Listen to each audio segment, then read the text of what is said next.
This is Nick. This is Jack. It's Thursday, September 15th, and today's pod is the best one yet, Jack. It really is, Nick. We should point out that Thursday is the new Friday. And this T-Boy doesn't disappoint. We didn't forget Yetis. Jack, what's our first story for the TBOI? Amazon's $13 billion Thursday night football deal begins tonight. Bezos was wrong. Football is the one ring to rule them all. My precious. Right on cue. For our second story, if you've got a weekend Amtrak trip planned, heads up, it might get canceled. The railroad strike, it just revealed how much we really depend on the train. The locomotive. The caboose. For our third and final story, the founder of Patagonia has given away the entire company. The whole company. All $3 billion of puffer jackets, poof, gone. Or as he put it, the Earth is our only shareholder now. But Yetis, before we hit that fantastic mix of stories. A wild mix, including a last-minute edition of the Patagonia story. Did not see that coming. We pulled an audible, Nick, but Yetis, we have a warning to all those traveling northbound on Interstate 55. Besties, if you're commuting in the greater Memphis area, you're going to want to watch out on your starboard. Because there's a sauce situation that shut down the entire northbound left lane. Jack, I'm checking the traffic cam here. Looks like it's also shut down the entire right lane. Here's the news, Yetis. A tractor trailer that was transporting thousands of pounds of Alfredo sauce has tipped over. It spilled enough buttery cheese slaw to shut down the highway indefinitely. We repeat, a major thoroughfare was fully shut down. And it's because of a carbo-loaded cream sauce, Jack. I'm no Surgeon General, Nick, but that's like 1 billion calories on the highway. Give or take 1.2 billion calories, Jack. But we only see one delicious solution to this problem. And here's that solution. Concerned citizens gotta show up with a few breadsticks each. Get a high school football team to mop up that sauce in seconds. Jack, it's a double whammy. You fix the traffic situation and you alleviate hunger. Olive Garden, this is your moment. You can be here. You can be family. Jack, you've been training for this your entire life. But here's the strangest thing, besties. Jack and I noticed that this is the second sauce situation to hit interstates just this month. That's right. 2 weeks ago, 50,000 pounds of tomato sauce spilled off a truck in California. We repeat, that's 50,000 pounds of marinara shutting down Interstate 80, the old I-80. This moment is the worst condiment crisis since the soy sauce shakeup of 1968. Or the tartar travesty of 1982. Besties and Yetis, hold on to your pesto. Carbonara might just crush your commute. Let's hit our 3 stories. Let's sauce them up. 15 years before this song, 2 boys from the Northeast met in the dorm. They had an idea that caused a cultural storm. It's the best one yet, but the best is the norm. Jack, Nick, that's it.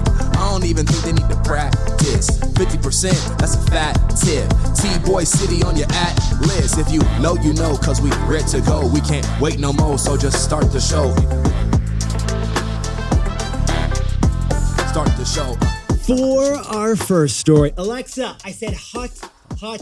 Amazon just bought 11 years of Thursday Night Football from the NFL, and it all begins tonight. And it all could change how we watch TV from here on out. All right, Jack, we got a mid-coast, West Coast matchup. Kansas City Chiefs versus the Los Angeles Chargers. Who you got? 2 of the best quarterbacks facing off in the biggest game of the week. This is basically like barbecue sauce versus beet juice. Those are the 2 cultures battling it out tonight. True, but this is also the biggest NFL game for the history of media. We are not exaggerating that. Because this is the first time ever that an NFL game, which is top shelf television, won't be watchable on cable television. Your uncle's like going to throw his remote against the wall when he finds out his Xfinity package doesn't include this tonight. You do not want to be in the room when your uncle searches every channel and can't find the game. He's going to be like, I don't hear that sound. Where's that sound? You know the sound. I paid $150 a month just to hear that sound on Thursday nights. Now, Yetis, we know what you're thinking. Hasn't the NFL streamed games before? Yeah, it has. Amazon has streamed games before, but in the past, Amazon's Thursday Night Football was also simultaneously on a cable TV channel as well. So like Jack and I just said, this is unprecedented in media. 12 million people are expected to watch because this is the most popular TV show by far, and it's only on streaming. Now, here's what fascinated Jack and me. Amazon's strategy, because their strategy is basically to be like, the new kid at your high school. They want to strike a balance. The new kid strategy. They want to be similar enough not to annoy people completely. Right. But new enough to intrigue all of their new classmates. For example, when you watch this football game on TV tonight, you'll notice the tackling feels the same. Same helmets, same eye black, same grunting. And the sound will sound the same. The voices of Kirk Herbstreit and Al Michaels are doing the game. Classic. And the commercials will look the same. Another Jeep attacking a rock, another blue Tide Pod attacking a lasagna stain. But here's where things get interesting, because Amazon is whipping up enough new stuff to make NBC jelly. For instance, you're not going to be stuck with Kirk Herbstreit and Al Michaels, the old school play-by-play guys. They're offering you a second option. Amazon is also doing an alternative broadcast with a bunch of YouTubers commenting on the game. They're letting the kids watch the game, commentated by the guys from Dude Perfect, a popular YouTube channel. Oh, and when a Tide to Go saves a t-shirt from a chicken wing stain in a commercial, you should be able to buy that Tide stick immediately. Because your uncle reluctantly had to set up an Amazon account to watch the game. So they've got all the information to send the Tide to his front door. And one more thing, you're not going to have to whip out your phone to Google the quarterback stats when you're having an argument with your buddy Timmy. Because Amazon's a tech company, they can overlay the stats on the screen and let you browse through them with your remote. So Alexa, what's the takeaway for our buddies over at Amazon? Amazon just confirmed that live sports are the holy grail of streaming video. Oh, Yetis, you want to know how valuable live sports are to the streaming wars? Get these numbers. We've told you a couple times already that Amazon spent $500 million on the Lord of the Rings series. It got a lot of press, including in this pod. But get this, Amazon dropped $13 billion on this 11-year Thursday night football deal. That's not $13 billion for all of the NFL. It's $13 billion just for the rights to broadcast one game per week. Okay, we'll break that math down further. That means Amazon is spending $75 million on every single game. That is double the cost of each episode of Lord of the Rings. Yeah. But just the $13 billion absolute budget is gigantic. Yeah, this isn't about e-commerce. Bezos isn't selling like $13 billion of Tide stick pens, which, by the way, is worth 2 lifts. Amazon is paying a king's ransom for live sports because that's the holy grail of streaming. For our second story, starting Friday night, we may get the first railroad strike in 30 years. It's a big threat because trains are shockingly big still for our economy. Okay, Jack, I used to do the Amtrak a lot, like the Philadelphia, New York. Love it. Okay, have you had the microwaved hot dog? No, but have you had the Wi-Fi? I think it's on the same level as the microwaved hot dog, Jack. The craft beer list actually is not too bad. I'm a huge fan of Amtrak, full disclosure. A lot of Yetis, though, right now are listening to us in this moment on an Amtrak train. They're probably commuting from Providence to Boston, asking the same question we used to ask. What the hell does a Acela mean? Nobody knows. Well, funny timing because Amtrak just announced a whole bunch of cancellations. Union Station to Penn Station. From the Northeast Corridor to like the Pacific Surfliner. All these cancellations are because of the impending railroad strike. Now, we should clarify, not a passenger train strike, but a freight train strike. Well, 97% of Amtrak trains, which are passenger trains, they run on train tracks that are owned and maintained by the freight companies. So if a freight train strike goes down, then those tracks are closed to Amtrak. Amtrak can't use them, so they're making the cancellations proactively. So we have a potential train travesty. We do. Freight train stocks, which are publicly traded, are concerned about the impending strike. Now, this railroad strike, it could happen tomorrow night, or it might reach a last-second deal and be completely avoided. Whether the strike happens or not, this story highlights that we are still dependent on trains. And that's what Jack and I found so fascinating. Get these numbers. 30% of freight in America moves on a train. Yeah, like your mattress, all aboard on the mattress train. 1 out of the 3 things in your home spent part of their lives on a mile-long train that was going 8 miles an hour. Like a third of the stuff in our lives depends on a conductor and a caboose. Oh, you want more? 15% of the oil that got to the gas station got there on Tommy the Tank Engine at some point. Oh, hey, Darlene, America doesn't run on Duncan. She runs on locomotives. That little engine that could It could. It did. And trains, like publicly traded $67 billion CSX railways, they depend on railway workers. Yeah, they need the workers. So the stock is down 6% this week because there might be a strike. So the core question here, what do railroad workers want right now? Why are they threatening to strike? Interestingly, it's not money. So, Jack, what's the takeaway for our buddies over on the train tracks? The railroad workers, they don't want better pay. They want better lives. All right, besties. We often hear about work-life balance in the context of like white-collar service jobs out there. Mindfulness Mondays, no meeting Wednesdays, summer Fridays, kombucha on the house. Well, we can't forget that essential workers like rail workers, they have crazy expectations that are imbalanced. Train conductors and engineers, they actually get paid pretty well. They take home about $100,000 a year. But the issue is constantly being on call. It's the erratic schedules, the night shifts, the complete inability for them to plan any life events. There's been lots of stories of train workers who have to cancel doctor's visits and cancel vacations because they got called into work last second. And they're on call for 14 straight days, but then they don't get called in, and then they don't get paid because they didn't get called in. Rail workers want certainty. We all do. But that requires more workers, and that's tough with this worker shortage. So these railroad workers, they're not striking for more pay. Interestingly, they're striking for better lives.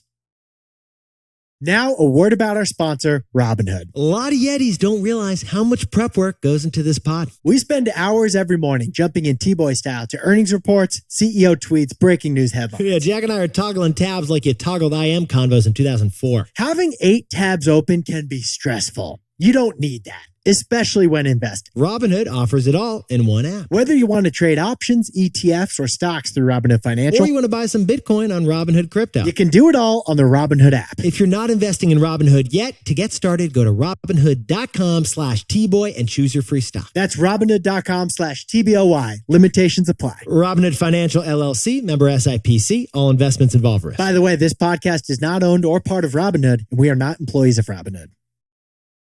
For our third and final story, Patagonia's founders just decided to, give away the entire company that he entirely owns. To save the world. It's a perfect capstone to the most purpose-driven company of our generation. Okay, Jack, save space here. Have you ever eaten cat food? No. Okay, what about canned 5-cent fish and bits cat food? No.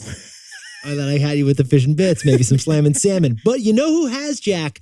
Yvon Chouinard has eaten cat food. Yvon Chouinard was a climbing bum, living out of the back of his Subaru so that he could afford to climb Yosemite. Ultimately, he got tired of eating cat food in that Subaru, and he founded a jacket company 49 years ago called Great Pacific Iron Works. Today, that company is called Patagonia because Yvon Chouinard loves mountains. Yeah, and he loves a nice quarter zip with the 2-color tone pocket, Jack. The puffy pullover with that bicep pocket. I think he trademarked the bicep pocket. Jack, if you don't have the Nano Fleece, are you even on the DevOps team? North Face, you're fired. And now, Yvon Chouinard, that founder, is a billionaire ranked in Forbes magazine. And now his company, Patagonia, is ranked number 3 in the list of most respected companies in America, according to Harris. But here's the problem. He's a climbing bum at heart. He doesn't drive a Lexus, and he doesn't like being on that Forbes billionaire list. He's not into the Forbes billionaire list at all. No.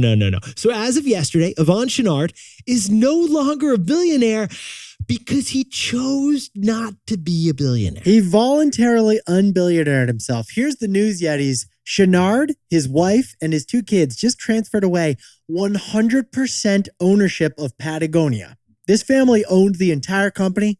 Now they own none of the company. Yeah, they gave it to Holdfast Collective, which is a set of trusts and nonprofits with one particular mission. The new owners of Patagonia, the Holdfast Collective, have one order: fight climate change with this company, Patagonia. Like, not fight climate change with just money, fight climate change using the company Patagonia as the weapon. Now let's sprinkle on a little context here about how you can weaponize Patagonia to save the world. Patagonia makes around $100 million in profits every year on those puffer jacket snap button jackets, according to the New York Times. Yeah, those Gore-Tex shells, they're not charitably priced. No. So Patagonia has become an ATM machine, churning out $100 million a year in profit, purpose-driven profits. And that consistent cash flow gives the company an estimated value of $3 billion.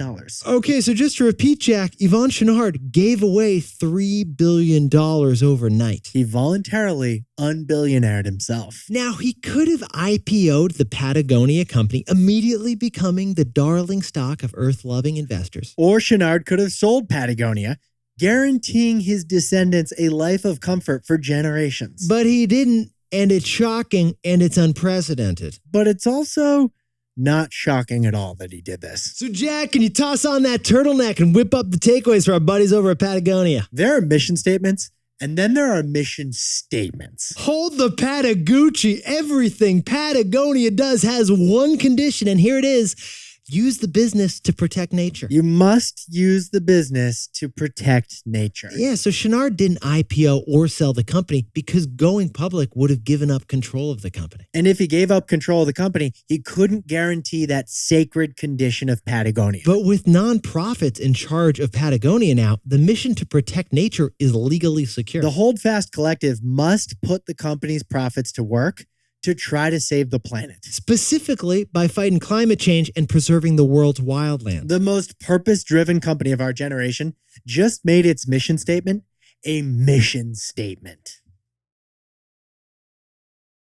Jack, can you whip up the takeaways for us for the new Friday? Amazon's Thursday Night Football deal begins tonight. And they're paying a king's ransom for it because the NFL is the holy grail of streaming. For a second story, railroads could go on strike, which could affect 30% of our collective stuff. Yeah, they don't want more pay. They want better lives. Our third and final story is Patagonia's founder, Yvon Chouinard. He just gave away the company to a climate nonprofit. It's the perfect capstone to the most purpose-driven company of our generation.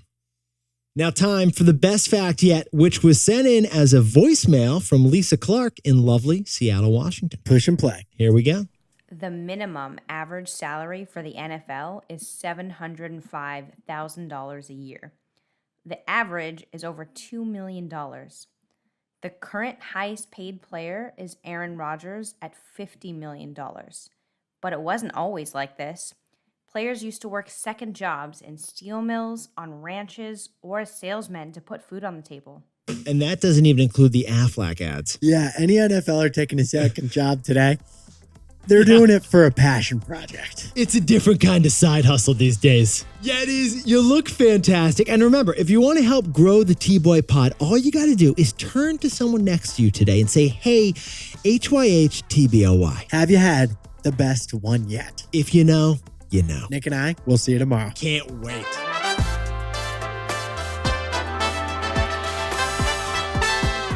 And before we go, happy birthday to Yeti Francisco Scanone in Alapata, Florida. And happy birthday to Patrice the Engineer Power in Chicago. And Daniel over in Detroit, happy birthday. Happy 20 years of being friends to Jess and Daisy. Yeah, they even have matching HYH TBOY shirts. Congrats to Carlos and Aaliyah, who got married in Vegas, but Carlos sprained his ankle dancing on the dance floor. And Pooja just got her dream job over at Amazon. Joining her sister-in-law, Anushka, who's been there for 6 years. And Brad and Emily Knoll, congrats on the 10-year anniversary in Villa Hills, Kentucky. And to anyone else celebrating something today, make it a T-Boy. Celebrate the wins.